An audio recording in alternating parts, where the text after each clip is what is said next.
जयंतीच्या मनापासून शुभेच्छा देते, बाबासाहेबांना वंदन करते। आणि आज आपण संविधानाची प्रस्तावना वाचन या ठिकाणी घेतलं, पण आज काही विचारसरण्या ज्या आहेत ते संविधान बदलण्याचं या ठिकाणी भाष्य करत आहेत, त्या गोष्टीचा मी या ठिकाणी निषेध करते।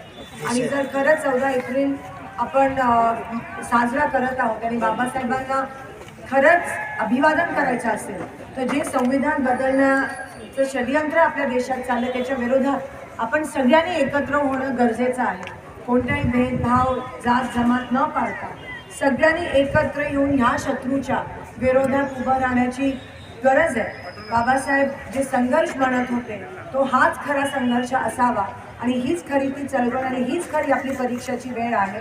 कारण का जर बाबासाहेबांनी आपल्याला दिलेल्या संविधानाचे बदलण्याचं कोण भाष्य करत असेल तर आता आपण त्याच्या विरोधात सगळ्यांनी एकवट होणं गरजेचं आहे।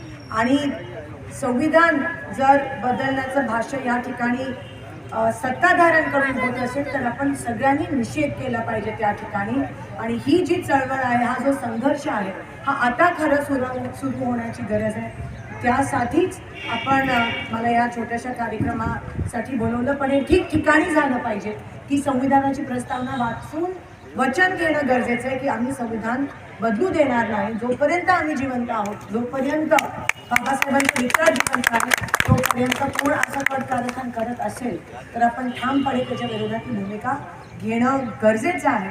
कारण उद्या संविधानच राहिलं नाही तर लोकशाही राहणार नाही, आणि लोकशाही राहिली नाही तर हे देश ह्या विकृत मानसिकतेच्या लोकांच्या हातात जाईल आणि देशच राहणार नाही। म्हणून ही खरी परीक्षा आहे आणि आपण सगळेजण आज खरं अभिवादन करायचं असेल तर सगळ्यांनी ही शपथ घेणं गरजेचं आहे। जय भीम, संविधान बचाओ।